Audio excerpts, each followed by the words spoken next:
بسم اللہ الرحمن الرحیم نحمدہ ونصلی علی رسولہ الکریم اما بعد فاعوذ باللہ من الشیطان الرجیم بسم اللہ الرحمن الرحیم فلا اقسم بما تبصرون وما لا تبصرون انہ لقول رسول کریم وما هو بقول شاعر قلیلا ما تؤمنون ولا بقول کاہن قلیلا ما تذکرون تنزیل من رب العالمین صدق اللہ العظیم وقال اللہ تعالی فی شان حبیبہ ان اللہ وملائکتہ یصلون علی النبی یا ایہا الذین آمنوا صلوا علیہ وسلموا تسلیما اللہم صلی علی سیدنا و مولانا محمد معدن الجود والکرم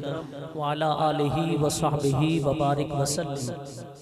تمام حضرات محبت کے ساتھ، ذوق و شوق کے ساتھ، عقیدت و احترام کے ساتھ، بلند آواز کے ساتھ اپنے پاک نبی کو سلام پیش کریں۔ الصلاۃ والسلام علیکہ یا رسول اللہ، الصلاۃ والسلام علیکہ یا حبیب اللہ، الصلاۃ والسلام علیکہ یا نبی اللہ وعلی آلک و اصحابک یا رحمت للعالمین۔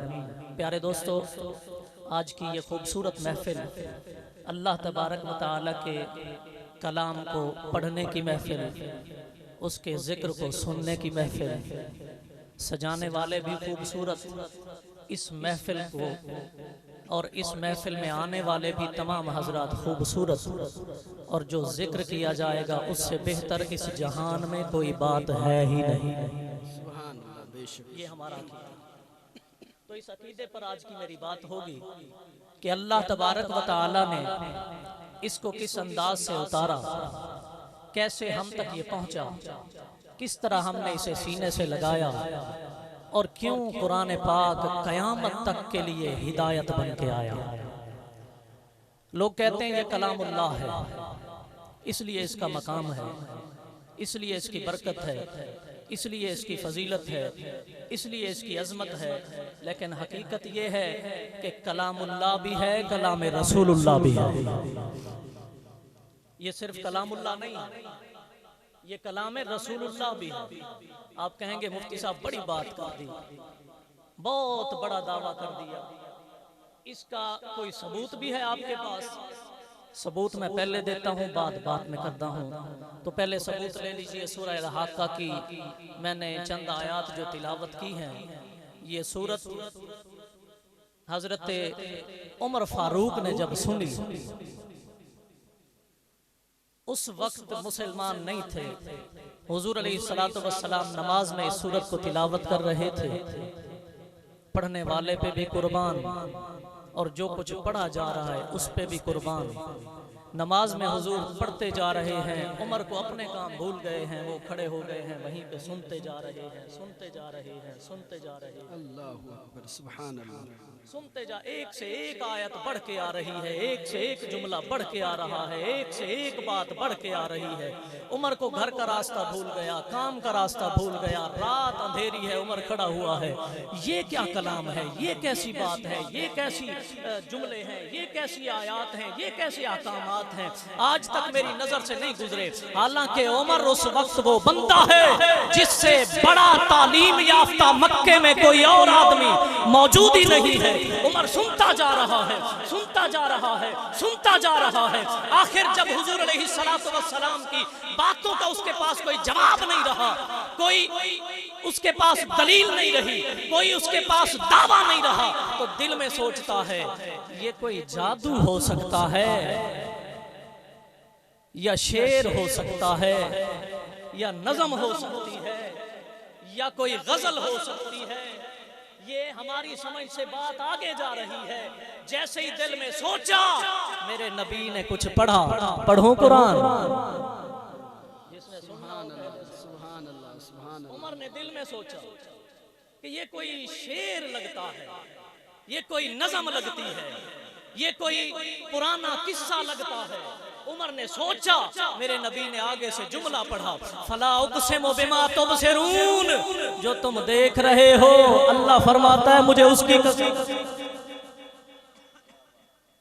فلا اقسم بما تبصرون، جو تم دیکھ رہے ہو مجھے اس دیکھنے کی قسم، وما لا تبصرون، جو تمہیں نظر نہیں آ رہا مجھے اس کی بھی قسم۔ یہ کوئی شاعر کا کلام نہیں ہے، یہ کوئی غزل نہیں ہے، یہ کوئی کہانی نہیں ہے، یہ کوئی قصہ نہیں ہے، بلکہ انہو لقول رسول کریم، یہ مہربان رسول کی باتیں۔ سبحان اللہ سبحان اللہ سبحان اللہ۔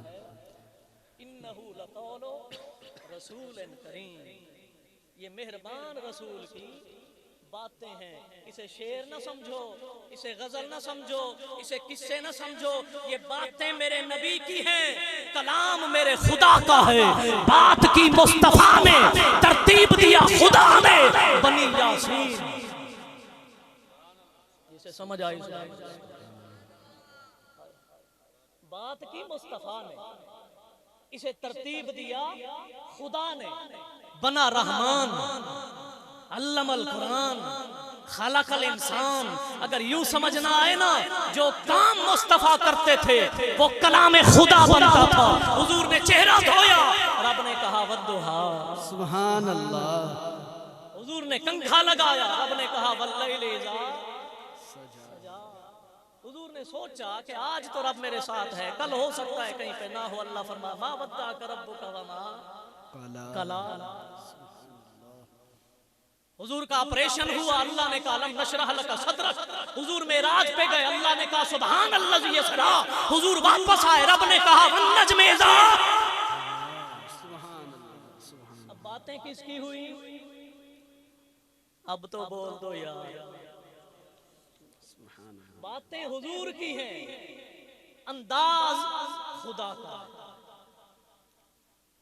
باتیں میرے نبی کی ہیں، ترتیب میرے خدا کی ہے۔ تو کہنا پڑے گا جو میں نے پہلے کہا تھا، جو تم نے دیکھا، تم نے دیکھا یہ کلام اللہ ہے۔ اس بات کی بھی قسم جو تم نے نہیں دیکھا وہ یہ ہے کہ یہ کلام رسول اللہ ہے۔ اس بات کی بھی سبحان اللہ۔ یار میں سمجھ نہیں ہے، میں کچھ رہ کی شعر پڑھنا پڑ سے۔ جو تم نے دیکھا، تمہیں نظر آیا، یہ کلام اللہ ہے۔ اس لیے مجھے اس بات کی بھی قسم جو تم نے نہیں دیکھا وہ یہ ہے کہ تمہیں نظر آیا کہ یہ کلام رسول اللہ نہیں ہے، مجھے اس بات کی بھی قسم۔ تو باتیں تو ہوتی رہیں گی، آپ کے ذوق کو دوبالا کرنے کے لیے میں ایک شعر پڑھتا ہوں، پوری کہانی سمجھ آ جائے گی۔ جسے سننا ہو سبحان اللہ کہہ دے۔ سبحان اللہ سبحان اللہ۔ قرآن کیا ہے؟ سرائکی دا شعر ہے، سرائکی دا، میرے کو پتہ ہے سارے بال سرائکی بیٹھتے ہیں۔ سرائکی دا شعر ہے۔ قرآن کیا ہے؟ رب دا نبی کو خطاب ہے۔ قرآن کیا ہے؟ رب دا نبی کو خطاب ہے۔ قرآن دے حروف کو چمنا ثواب ہے۔ قرآن پڑھتے سنپوں میں سمنا اللہ ثواب ہے۔ سبحان اللہ۔ نہیں سمجھ آئی نا؟ حدیث پڑھ دوں، حدیث پڑھ دوں۔ میرے نبی کہتے ہیں جس بندے نے 3 آیات پڑھی، میری آخری جملے ہیں، میں اختتام کی طرف بڑھ رہا ہوں کیونکہ آپ نے سننا ہے۔ ابھی ہمارے بہت ہی مہربان لوگ تشریف لائے ہوئے ہیں، بڑی دور دور سے، باہر کے ملکوں سے، ولایت سے، مصر سے، موزمبیق سے، تنزانیہ سے، یہ ہمارے دوست احباب تشریف لائے، آپ کو قرآن سنائیں گے۔ لیکن ایک زمانہ تھا جب مصطفیٰ قرآن سنایا، سبحان اللہ سبحان اللہ۔ جب مصطفیٰ قرآن سنایا، اور جب مصطفیٰ قرآن سنایا کرتے تھے، مسلمان تو مسلمان، کافروں کی بھی دھڑکنیں رک جاتی، نظریں تھم جاتی تھی، آنکھیں نم جاتی تھی۔ اگر نہ پتا ہو تو مصطفیٰ نے پڑھی یاسین، یاسین والقرآن الحکیم انک لمن المرسلین۔ ہجرت والی رات یاد کر لو، میرے مصطفیٰ نے چند آیات پڑھی، گھر سے باہر نکلے، سننے والے سارے کے سارے کافر، کھڑے ہونے والے کافر، قاتل، مشرک، ظالم، سارے کے سارے صرف چند آیات قرآن کی سن کے اتنے مست ہوئے، حضور درمیان سے نکل گئے، کسی کو پتہ ہی نہیں چلا۔ سبحان اللہ سبحان اللہ۔ مکہ چھوڑ گئے، کسی کو پتہ ہی نہیں چلا۔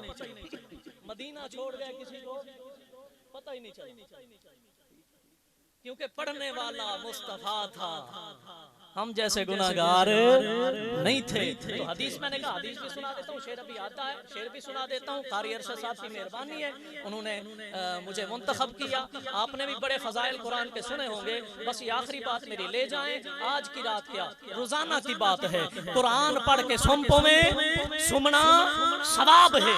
اس پر میں حدیث پڑھتا ہوں. میرے نبی نے کہا جو بندہ سورہ حشر کی آخری 3 آیات, آخری 3 آیات سورہ حشر کی روزانہ کی بیس پہ صبح کو پڑھ لے تو شام تک 70,000 فرشتے اس کے لیے دعائیں مغفرت کرتے رہتے ہیں. سبحان اللہ سبحان اللہ سبحان اللہ. 70,000 فرشتے لگاتار, کوئی وقفہ نہیں, کوئی بریک نہیں ہے. کیونکہ فرشتوں کے ذمہ جو کام لگ جاتا ہے نا بس وہی کرنا. انہوں نے نمازیں نہیں پڑھنی, انہوں نے روزے نہیں رکھنے, انہوں نے قرآن کی تلاوت نہیں کرنی, انہوں نے وہ کام کرنا ہے جس کا انہیں کہہ دیا جائے. تو اللہ کہہ دیتا ہے کہ اس بندے کے لیے 12 گھنٹے پورے مغفرت کی دعا مانگو تو ان کو نمازیں معاف ہو گئی, بیچ والے کام سارے معاف ہو گئے. کھانا انہوں نے کھانا نہیں ہے, سونا انہوں نے ہے نہیں, تو صرف وہی کرنا ہے جو اللہ نے کہہ دیا. پورے 12 گھنٹے اس بندے کے لیے مغفرت کی دعا کرتے رہیں گے فرشتے, جن پر کوئی گناہ نہیں, کوئی غلطی نہیں, کوئی عیب نہیں, کوئی نقص نہیں, کوئی خامی نہیں. ہم تو ماں کی دعا کے لیے ترستے ہیں.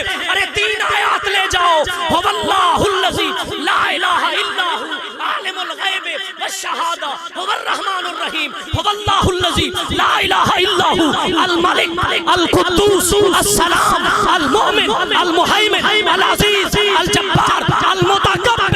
سبحان اللہ سبحان اللہ سبحان اللہ.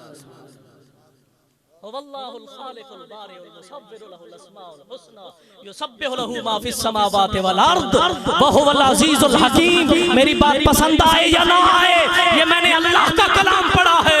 ہدیے میں سبحان اللہ لوں گا, سبحان اللہ سبحان اللہ. ہدیے میں سبحان اللہ لوں گا. عظمت قرآن, عظمت قرآن. یہ 3 آیات صبح کو پڑھیں گے, شام تک فرشتے آپ کے لیے دعا کرتے رہیں گے. اور اگر شام کو پڑھ لیں گے ساری رات آپ سو جائیں گے, آپ کو ثواب ملتا رہے گا. فرشتے آپ کے لیے جاگتے رہیں گے. تو اب شعر پڑھتا ہوں, اجازت لیتا ہوں, شعر پڑھتا ہوں, اجازت لیتا ہوں. قرآن کیا ہے؟ رب دا نبی کو خطاب ہے. قرآن دے حروف کو چمنا ثواب ہے. قرآن پڑھتے سنپوں میں سمنا ثواب ہے. قرآن ہے کتاب مگر لاجواب ہے.